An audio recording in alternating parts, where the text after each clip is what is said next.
Hello students, आज की class में हमारा जो टॉपिक रहेगा वो रहेगा फंक्शंस ऑफ मैनेजमेंट।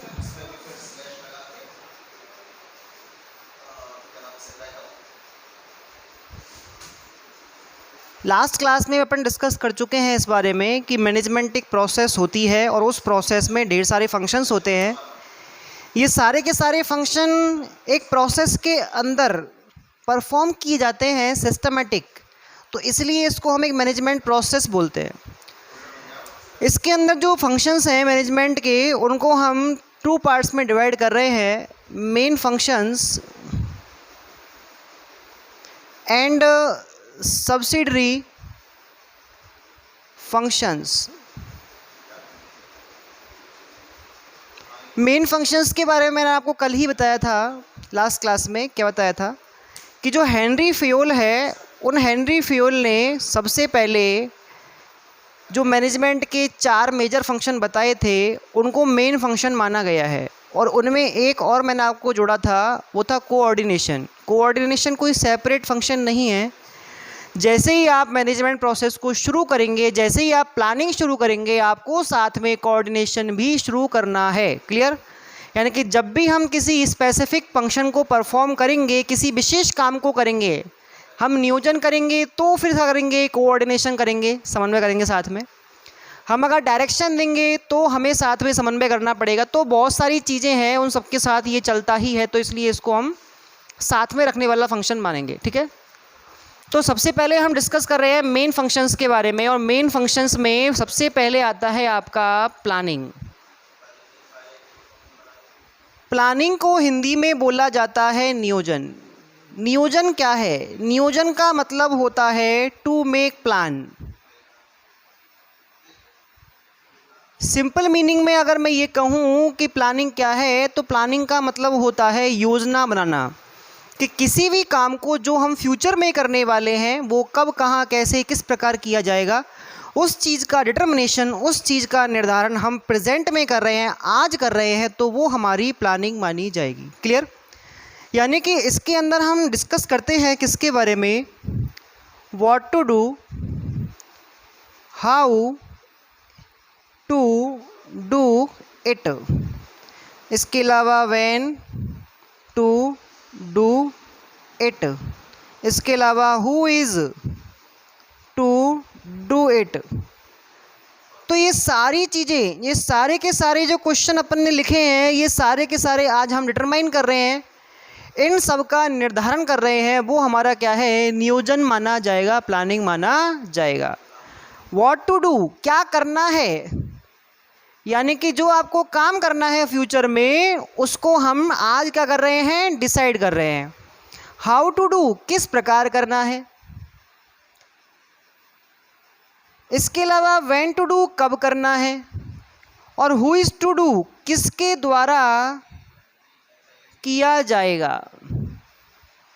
तो कुल मिला के ये जो आपने क्वेश्चंस लिखे हैं, इन सारे क्वेश्चंस को हम क्या कर रहे हैं, प्लान कर रहे हैं कि फ्यूचर में जो भी काम कब, कैसे, कहाँ, किस प्रकार से किया जाएगा, उस चीज़ को पहले से डिसाइड करना, उस चीज़ को पहले से डिसाइड करना ही क्या है, हमारा प्लानिंग है।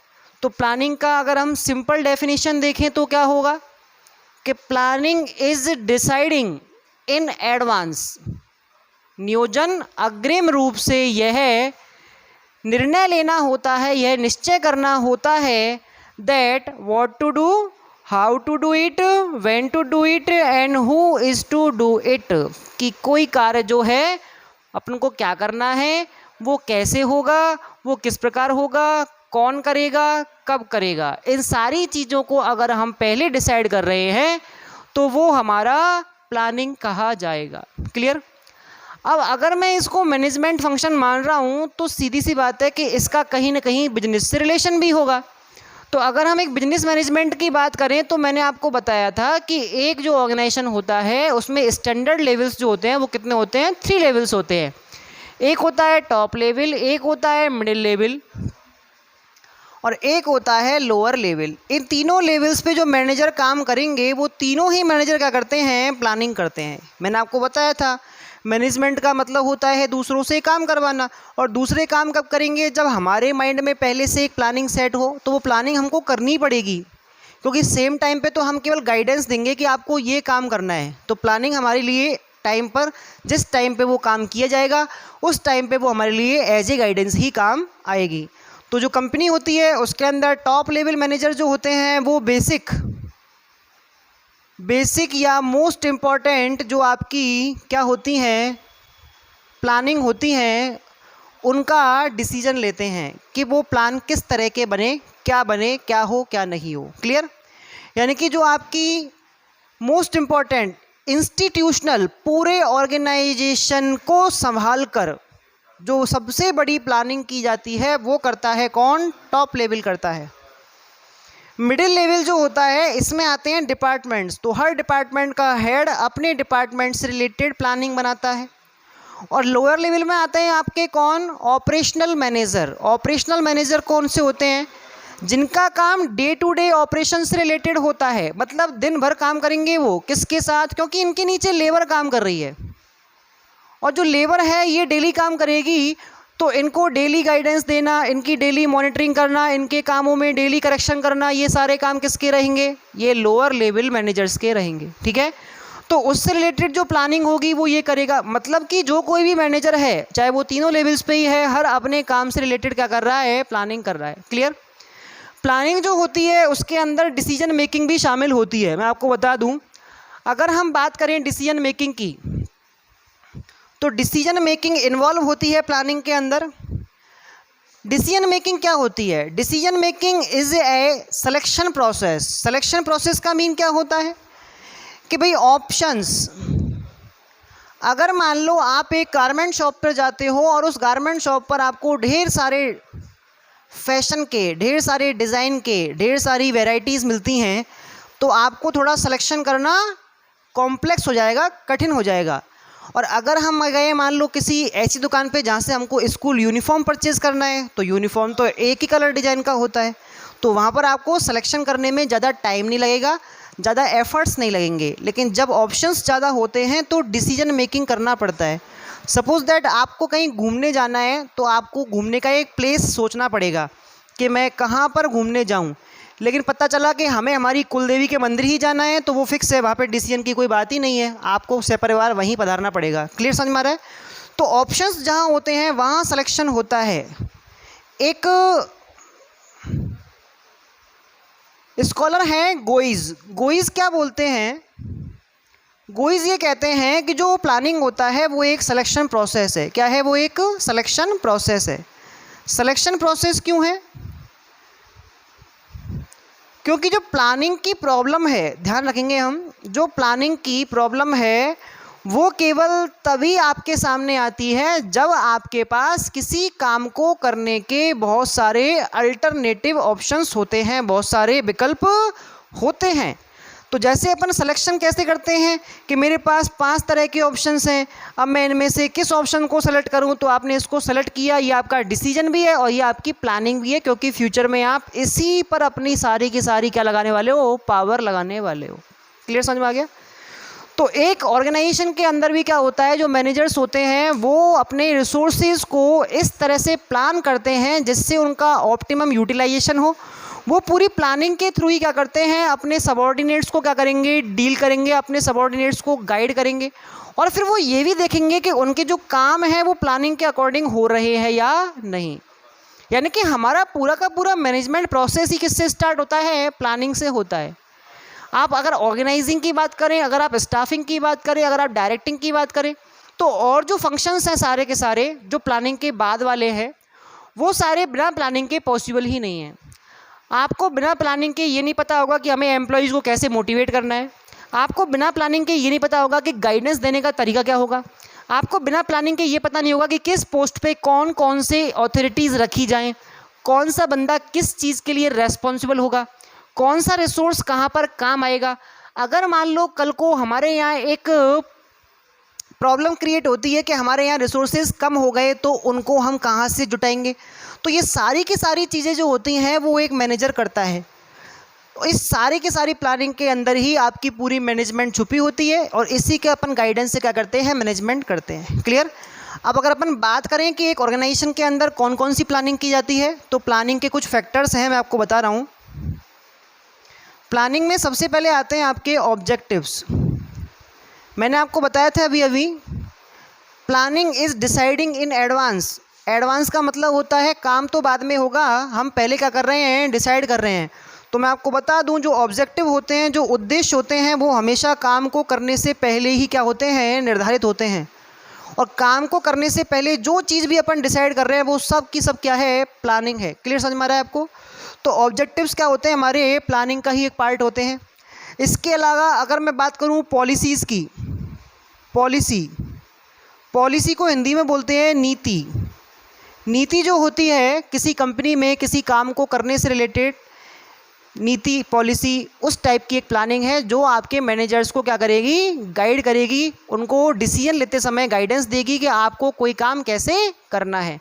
सपोज दैट हमारे यहाँ पे क्या होता है कि अगर मान लो किसी कंपनी में काम करते समय कोई कर्मचारी आपका क्या हो गया, दुर्घटनाग्रस्त हो गया, तो हमने उसके लिए मान लो फिक्स कॉम्पेंसेशन डिसाइड कर रखा है कि हम उसको 5 लाख रुपए क्या देते हैं, इकोनॉमिक हेल्प करते हैं। क्लियर। तो ऐसी कंडीशन में अब आपको बार बार ये चीज़ अलग अलग सोचने की ज़रूरत नहीं पड़ेगी। 2 साल, 5 साल, 10 साल, 15 साल, जब भी आपके ये काम होता रहेगा, मान लो कोई भी कर्मचारी आपका एक्सीडेंट हो जाता है, उसका वो परेशान हो जाता है या मर जाता है, तो ऐसी कंडीशन में क्या होगा, आपको उसको फिक्स कॉम्पेंसेशन देना है। ये चीज़ आपने कहाँ पे लिखी थी, ये चीज़ लिखी थी आपने अपनी प्लानिंग में, किस में, पॉलिसी में। तो पॉलिसी आपको गाइडेंस देती है कि फ्यूचर में आपको किस काम के बारे में क्या डिसीजन लेना है। ठीक है। और ये चीज़ें हम पहले से तय करके रखते हैं, तो हमारे प्लानिंग का ही एक पार्ट है। क्लियर। अगला है हमारा प्रोसेस। देखो, प्रोसेस को बोलते हैं प्रक्रिया या कार्य विधि बोलते हैं।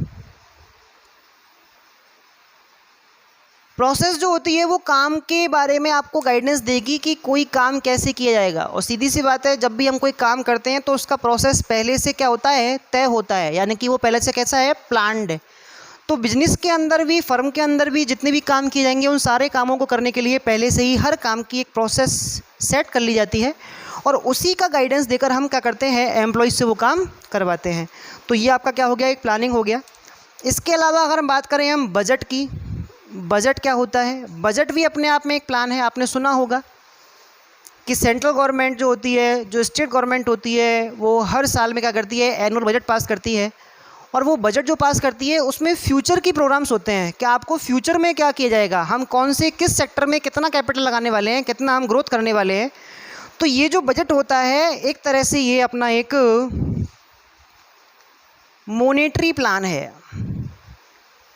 मॉनेटरी प्लान का मतलब होता है मौद्रिक योजना, एक ऐसी योजना जो पैसे से संबंधित है, मुद्रा से संबंधित है।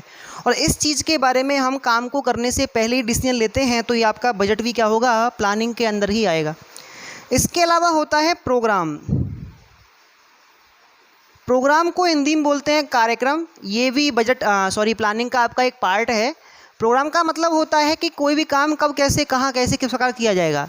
कुल मिला के किसी भी एक प्रोग्राम के अंदर हम पॉलिसी को भी रखते हैं, हम प्रोसेस को भी रखते हैं, हम बजट को भी रखते हैं। तो इन सारी चीज़ों का एक कॉम्बिनेशन, एक बड़ी आपकी प्लानिंग बनेगी। वो किसके बारे में बनेगी, कार्यक्रम के बारे में बनेगी। और ये भी कार्य को करने से पहले ही बनाई जाती है। इसके अलावा हम बात कर लेते हैं रूल्स की। रूल्स जो होते हैं वो काम को करने से पहले बनेंगे, ध्यान रखना भाई, ताकि हम काम करते समय उनको फॉलो कर सके। एक्चुअल में ये थोड़े ठोस टाइप के या कठोर टाइप के आपके क्या होते हैं, प्लानिंग होते हैं, क्योंकि इनमें हम चेंजेस जल्दी से नहीं कर सकते। ध्यान रखना, रूल्स को हम थोड़ा कठिन या कठोर प्लानिंग बोलते हैं। ये फ्लेक्सिबल नहीं होते, नियमों को हम जल्दी से चेंज नहीं कर पाते हैं, इसलिए इनको हम क्या करते हैं, दृढ़ योजनाएं बोलते हैं, स्टेबल प्लानिंग बोलते हैं। इनको पूरा या इनको फॉलो न करने पर आपके खिलाफ कोई एक्शन भी लिया जा सकता है। तो ये सारी की सारी चीज़ें जो हैं आपकी, ये किस में आती हैं, आपकी प्लानिंग में आती हैं। इसके अलावा एक होती है स्ट्रेटजी। स्ट्रेटजी जो होती है वो आपकी होती है मार्केट से रिलेटेड, कि आपको अपने मार्केट में अपने जो कॉम्पिटिटर्स हैं उनको कैसे क्या करना है, हराना है। तो उसके लिए आप अपने प्रोडक्ट को लेके, अपने ऑफ़र्स को लेके, अपनी क्वालिटी को लेके, अपनी मार्केट प्रमोशन स्कीम्स को लेके क्या करते हैं, थोड़ा अच्छा प्लान करते हैं जिससे हम कॉम्पिटिटर्स पे थोड़ा भारी पड़े और कंपटीशन जीत जाएं। तो ये सारी की सारी चीज़ें आपकी प्लानिंग के अंदर आती हैं। क्लियर। सेकंड हम डिस्कस कर रहे हैं फंक्शन के अंदर। पहला प्लानिंग फंक्शन आपका कंप्लीट हो चुका है।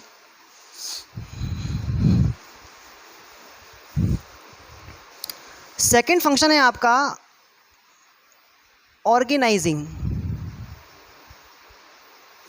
ऑर्गेनाइजिंग को हम संगठन से समझते हैं। ऑर्गेनाइजेशन में एक वर्ड है ऑर्गन, और ऑर्गन जो होता है वो होता है part of body. Different type के ऑर्गन्स को मिला के आपका एक कंप्लीट बॉडी बना है। और अपन जानते हैं कि अगर मान लो कोई भी एक ऑर्गन काम करना बंद कर दे तो उससे जो बॉडी के जो ऑब्जेक्टिव्स हैं वो पूरे नहीं होंगे। क्लियर। तो इसी टाइप से आपने क्या किया है कि यहाँ पर एक बिजनेस के अंदर ऑर्गेनाइजेशन बनाया है। यहाँ पे हम ऑर्गेनाइजेशन को दो तरह से डिफाइन कर सकते हैं, as a noun and as a verb. लेकिन हम यहाँ पर जो पढ़ रहे हैं ये फंक्शन है, और फंक्शंस किससे काउंट होते हैं, वर्ब से, क्रिया से। यहाँ पे हमको संगठन करना है। नाउन के फॉर्म में तो हम संगठन बोलते हैं ग्रुप ऑफ पीपल, कि भाई बहुत सारे लोग एक जगह एक काम को करने के लिए इकट्ठा हुए और वो क्या हो गया, अपने आप में एक ऑर्गेनाइजेशन हो गया। लेकिन हमें इससे कोई मतलब ही नहीं है। हम तो इस समय पढ़ रहे हैं मेन फंक्शंस ऑफ मैनेजमेंट, और उसमें आया है ऑर्गेनाइजेशन या ऑर्गेनाइजिंग। तो इसका मतलब होता है हमें संगठन नहीं, हमें संगठन करना पड़ना है कि संगठन कैसे करते हैं। तो उसके लिए आपको क्या करना पड़ेगा, कुछ काम करने पड़ेंगे, और वो 4-5 काम अगर हम करते हैं तो हमारा संगठन का काम पूरा हो जाता है। और वो कौन से हैं, सबसे पहले हम करने वाले हैं नंबर फर्स्ट पे करेंगे अपन आइडेंटिफाई ऑल एक्टिविटीज़। हमने क्या करना है, एक कंपनी के अंदर जो भी काम होने वाले हैं, एक ऑर्गेनाइजेशन के अंदर जो भी काम होने वाले हैं, उन सारे के सारे कामों को आइडेंटिफाई करना है कि कौन कौन से काम किए जाएंगे। क्लियर। जैसे मैं सोच रहा हूँ कि मुझे रिक्रूटमेंट करनी है, मुझे सिलेक्शन करना है, मुझे एडवर्टाइजमेंट करना है, मुझे प्रोडक्शन करना है, मुझे फाइनेंस रेज करना है, फाइनेंस रेज करना है, मुझे बजट बनाना है, बजट। इसके अलावा मुझे वेयर हाउसिंग भी करनी है, मुझे सेलिंग करनी है, मुझे आपके वैरायटी कंट्रोल करना है, वैरायटी कंट्रोल, मुझे परचेजिंग करनी है रॉ मटेरियल की। तो ये बहुत सारे काम हो गए। अब इन सारे कामों के लिए हम अलग अलग बंदे हायर नहीं कर सकते, तो हमने क्या करना है, इन सारे कामों की करनी है ग्रुपिंग। ग्रुपिंग कैसे करेंगे कि जो भी काम आपके सेम ऑब्जेक्टिव वाले हैं, उन सेम ऑब्जेक्टिव वाले कामों को हम एक ग्रुप में डालेंगे, और उसका जो मामला है उसको बोलते हैं अपन डिपार्टमेंटेशन। डिपार्टमेंटेशन डिपार्टमेंटेशन को हिंदी में बोला जाता है विभागीकरण या समूहन। यानी कि हमने क्या किया है, जो अलग अलग टाइप की एक्टिविटीज़ को आइडेंटिफाई किया है, उनको हमने क्या किया है, उनकी ऑब्जेक्टिव के हिसाब से अलग अलग ग्रुप्स में बांट दिया। जैसे मैं रिक्रूटमेंट एंड सिलेक्शन, ये दोनों आपके ह्यूमन रिसोर्स से रिलेटेड हैं, तो मैंने इनके लिए अलग से ह्यूमन रिसोर्स डिपार्टमेंट बना दिया, मानव संसाधन प्रबंधन विभाग। क्लियर। जैसे एडवर्टाइजमेंट हुआ आपका, जैसे वेयर हाउसिंग हुआ, जैसे सेलिंग हुआ, ये इस तरह के काम जो है ये मार्केट से रिलेटेड है, तो मैंने इसके लिए मार्केट डिपार्टमेंट या मार्केटिंग डिपार्टमेंट बना दिया। इसमें इन कामों को हम रखेंगे। जैसे वैरायटी कंट्रोल है, रॉ मटेरियल परचेजिंग है, ये प्रोडक्शन से रिलेटेड है, तो मैंने इनको प्रोडक्शन डिपार्टमेंट में काउंट किया है। तो मैं क्या करने वाला हूँ, ऐसे इनको ग्रुपिंग कर रहा हूँ, और ग्रुप्स बना के मैं क्या करूँगा कि इन सारे के सारे ग्रुप्स को किसी एक बंदे को सौंप दूंगा कि भाई आपको क्या करना है, प्रोडक्शन का डिपार्टमेंट संभालना है। वो कौन हो गया, प्रोडक्शन मैनेजर। क्लियर। एक HR मैनेजर होगा, वो ह्यूमन रिसोर्स से रिलेटेड काम करेगा। एक मार्केटिंग मैनेजर होगा जिसका काम होगा मार्केट से रिलेटेड काम करना। तो मैंने क्या किया, इनकी ग्रुपिंग कर दी, और ग्रुपिंग करके मैं क्या कर दूंगा, इनका नंबर 3 पे डिवीज़न ऑफ वर्क कर दूंगा। Division of work. Division of work का मतलब होता है कार्य का विभाजन, श्रम का विभाजन। श्रम के विभाजन का मतलब क्या होता है कि किसी भी कार्य को योग्यता रखने वाले, जैसी जिसकी कैपेबिलिटी वैसा उसको काम। आज अकाउंट्स वाले टीचर को फिजिक्स पढ़ाने को नहीं दी जा सकती, और ड्राइंग पढ़ाने वाले को हम ज्योग्राफी नहीं दे सकते, क्योंकि उनकी क्वालिटी कैसी है, अलग अलग हैं। तो सेम यहाँ पे क्या होगा, हम डिवीज़न ऑफ वर्क करने वाले हैं। जब हमने डिपार्टमेंटेशन कर दिया है तो हम उस डिपार्टमेंट को उस बंदे को देंगे जो उस डिपार्टमेंट को काम करने के लिए, संभालने के लिए कैसा होगा, एलिजिबल होगा। तो इस तरह से हमने क्या कर दिया, डिवीज़न ऑफ वर्क कर दिया। इससे क्या होगा कि जो आपका काम है वो सही व्यक्ति के पास पहुंचेगा और वो अपना उसमें 100% परफॉर्मेंस देके आपके रिलेटेड ऑब्जेक्टिव्स को पूरा करने में आपकी हेल्प करेगा। अगला करना है हमें authority delegation. Authority delegation, authority delegation का मतलब होता है अधिकारों का प्रत्यायोजन। इसको बोलते हैं हिंदी में अधिकार सौंपना। देखो क्या होता है, हम जानते हैं इस बारे में कि जो भी बंदा किसी दूसरे को काम सौंपेगा उसको साथ में काम के साथ कुछ ऑथोरिटीज़ देना कैसा है, ज़रूरी है। क्योंकि अगर उसके पास ऑथोरिटीज़ नहीं होंगी तो वो अपने सबॉर्डिनेट्स से काम कैसे करा पाएगा। भाई आज मान लो अपन पुलिस डिपार्टमेंट की बात करते हैं, तो पुलिस डिपार्टमेंट में जो टॉप लेवल के जो पुलिस अधिकारी होते हैं, आईपीएस, ठीक है, वो अपने नीचे वाले पुलिस अधिकारियों से कैसे काम करवा पाते हैं, उनके पीछे क्या होती हैं, ऑथोरिटीज़ होती हैं। तो ऐसे ही ऑथोरिटीज़ यहाँ पर भी ज़रूरी हैं कि भाई आपने काम दिया तो आप ऑथोरिटीज़ भी दो। और ये जो ऑथोरिटीज़ हम देते हैं उसी को हम क्या कहते हैं, ऑथोरिटी डेलीगेशन कहते हैं, अधिकार सौंपना कहते हैं। क्योंकि बिना अधिकारों के जो नीचे वाले बंदे हैं वो उसकी मानेंगे नहीं, उसकी सुनेंगे नहीं, उसके कंट्रोल में काम ही नहीं करेंगे। तो इसलिए ऑथोरिटीज़ का होना कैसा है, ज़रूरी है। इसके अलावा नंबर नेक्स्ट पे आता है आपका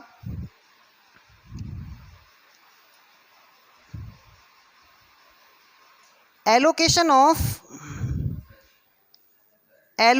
ऑफ रिसोर्सेज। एक्चुअल में क्या होता है कि हर इंडिविजुअल को या हर एक ग्रुप को, एक डिपार्टमेंट को अपने ऑब्जेक्टिव्स को, अपने डिपार्टमेंट के ऑब्जेक्टिव्स को पूरा करने के लिए रिसोर्सेज की रिक्वायरमेंट होती है। जैसे हम फाइनेंस डिपार्टमेंट की बात करें तो फाइनेंस डिपार्टमेंट के अंदर आपको ढेर सारी एसेसरीज चाहिए हो सकती है, कंप्यूटर, लैपटॉप, प्रिंटर, मशीनरी वगैरह। ये फिजिकल आपके क्या हो गए, रिसोर्सेज हो गए।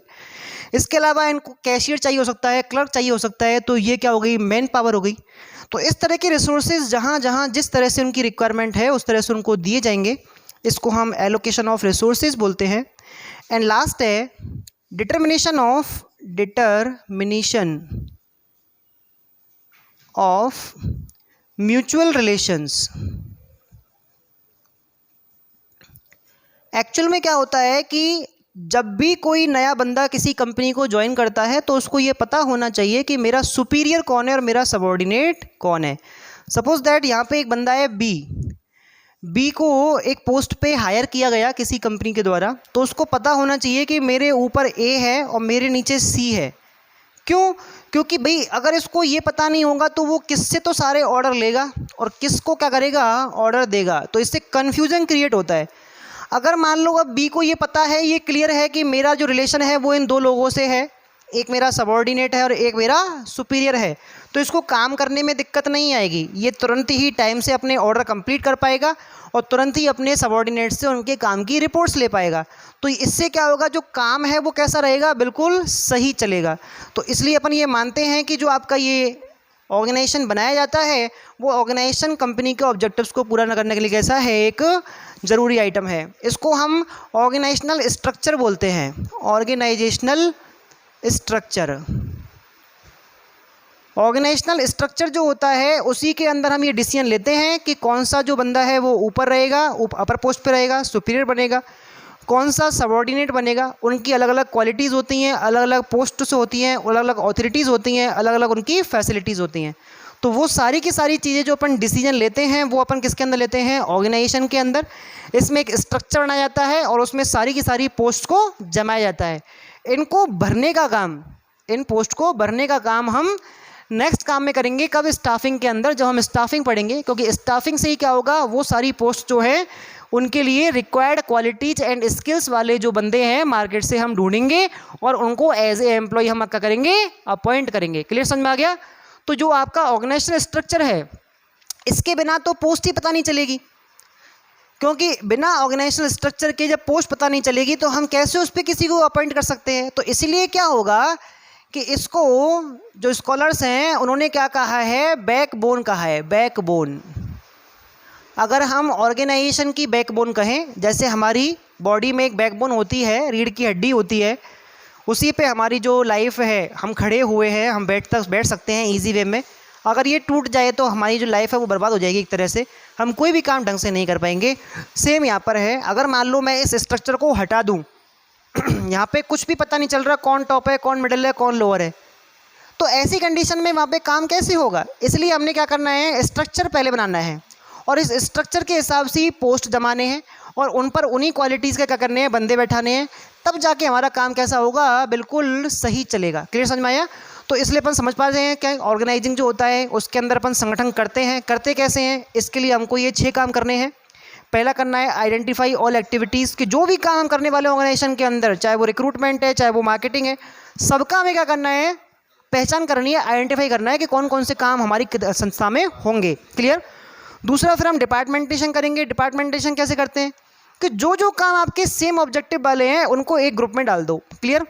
और जब अपन ने ये कर दिया तो उस ग्रुप को अपन किसी बंदे को देंगे, उसका मतलब होता है डिवीजन ऑफ वर्क। हमने एक अच्छे मैनेजर को, जो फाइनेंस का बहुत अच्छा एक्सपर्ट है, उसको हमने फाइनेंस डिपार्टमेंट का हेड बना दिया, तो हमने अपने काम का डिवीज़न बहुत अच्छा किया है। क्लियर। जब वो काम संभालेगा तो साथ में उसको क्या मिलेगी, ऑथोरिटीज़ मिलेगी। ऑथोरिटीज़ मिल जाएंगी तो उसके बाद हम उसको रिसोर्सेज देंगे। रिसोर्सेज देने के बाद उसके हम रिलेशंस तय कर देंगे कि कहाँ पर तो ये अपनी काम की रिपोर्ट देगा और कहाँ से ये अपने इंस्ट्रक्शंस, अपने ऑर्डर्स लेगा। ठीक है। बिना इसके मैनेजमेंट होगा नहीं, इसलिए इसको हम क्या कह रहे हैं, बैकबोन बोल रहे हैं। कोई भी ऑर्गेनाइजेशन की स्ट्रक्चर उस ऑर्गेनाइजेशन का बैकबोन माना जाता है। अब देख पा रहे हैं कितना ज़्यादा इंपॉर्टेंस है इस चीज़ का, तो इसलिए ऑर्गेनाइजेशन जो है इसको एक मेजर फंक्शन के अंदर काउंट किया जाता है। ठीक है। तो आज हमने प्लानिंग, ऑर्गेनाइजिंग के बारे में पढ़ा, आपको बेहतर समझ में आया होगा। नेक्स्ट जो फंक्शंस हैं वो हम नेक्स्ट क्लास में डिस्कस करेंगे। Thank you.